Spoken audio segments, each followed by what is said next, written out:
पंजाब केसरी में आप सबका स्वागत है। मैं हूं चंद्रशेखर धरनी। हरियाणा के कृषि मंत्री जेपी दलाल हमारे साथ मौजूद हैं, बातचीत करेंगे। दलाल साहब, स्वागत है पंजाब केसरी में आपका। धन्यवाद जी धरनी जी। दलाल साहब, आखिरकार कुलदीप बिश्नोई की हसरत पूरी होने वाली दिन आ ही रहा है कि अब तो वो जल्दी बीजेपी के मेंबर बनने जा रहे हैं। मैं स्वागत करता हूँ वो बीच बीच में आ रहे हैं। और मैं तो पहले से बता रहा हूँ कि कांग्रेस में भगदड़ मची हुई है, बहुत सारे लोग वहाँ से आएंगे और किसी भी ठीक ठाक आदमी का वहाँ दम घुट रहा है।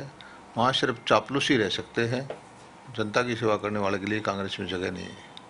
कांग्रेस का चिंतन शिविर एक दिन का पंचकुला जिले में हुआ, जिसमें उन्होंने जो 75वां वर्ष है देश की आज़ादी का, उसमें तिरंगे के नाम पर बीजेपी पर राजनीति करने के आरोप लगाए हैं। बीजेपी राष्ट्रीयता की भावना, शहीदों को जिन्होंने कुर्बानी दी उनको याद करने के लिए तिरंगा यात्रा निकालती है।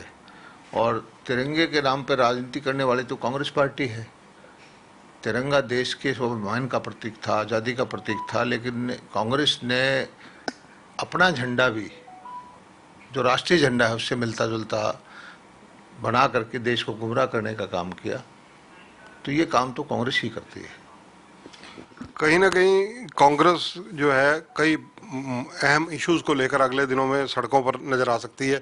9 प्रस्ताव पास किए गए हैं, जिनमें से प्रमुख रूप से भ्रष्टाचार पर सरकार पर प्रहार करने की बात कही गई है, बेरोजगारी के मुद्दे पर, और इस तरह से कई मुद्दे वहां पर सार्वजनिक रूप से चर्चा में पास करवाए गए हैं।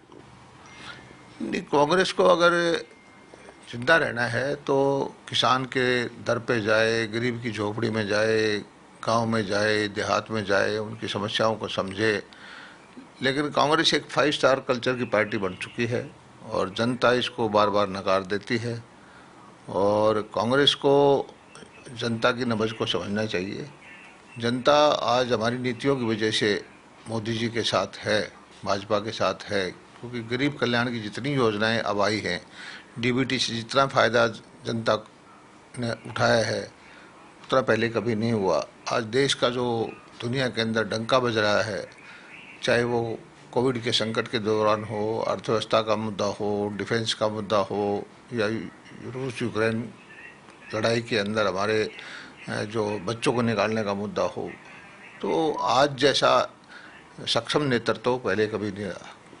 कांग्रेस आखिरकार ये क्यों कह रही है, जबकि कांग्रेस के 3 कार्यकारी अध्यक्ष, 4 कार्यकारी अध्यक्षों में से कल नदारत है, लेकिन फिर भी कांग्रेस कह रही है कि किसान विरोधी है भाजपा।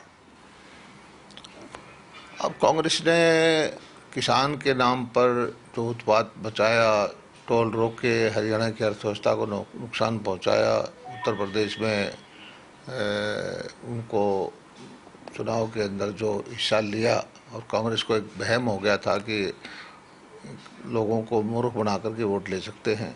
सब जगह लोगों ने उसको नकार दिया, सब जगह उसकी जमानतें जब्त हुई है। और पंजाब में तो लोगों ने उसको सत्ता से बाहर कर ही दिया है, हरियाणा में पहले ही कर चुके हैं। तो कांग्रेस को सही मुद्दे अपना करके जनता को समझाना पड़ेगा, और जो भूतकाल में कांग्रेस ने गलत काम किए हैं उसकी माफ़ी मांगनी पड़ेगी, और आगे का अपना जो है विजन दिखाना पड़ेगा। तभी हो सकता है कि जनता थोड़ा बहुत उसके बारे में विचार करे। कांग्रेस में जिस तरह से चौधरी भूपेंद्र सिंह हुड्डा जो नेता प्रतिपक्ष हैं, पूर्व मुख्यमंत्री हैं, उनका दबदबा बना है, और पहला जो ये सत्र हुआ इसमें हुड्डा विरोधी खेमा नदारद भी रहा। कांग्रेस पर आपकी टिप्पणी चाहूंगा। नहीं, कांग्रेस टुकड़े टुकड़ों में बटी हुई पार्टी है। जब किसी एक धड़े को नेतृत्व मिलता है तो दूसरे उसकी बगावत कर देते हैं। आज हुड्डा साहब का धड़ा को वो मिली है प्रधान, तो बाकी लोग नहीं आते इसमें। आपने देखा होगा कि ना सुरजेवाला, ना शैलजा, ना किरण चौधरी, ना बाकी लोग जो हैं वो नहीं आते हैं। कांग्रेस का यही हाल है और ऐसे ही झगड़ते रहेंगे। इनको जनता से की भलाई से कुछ रोकार नहीं है।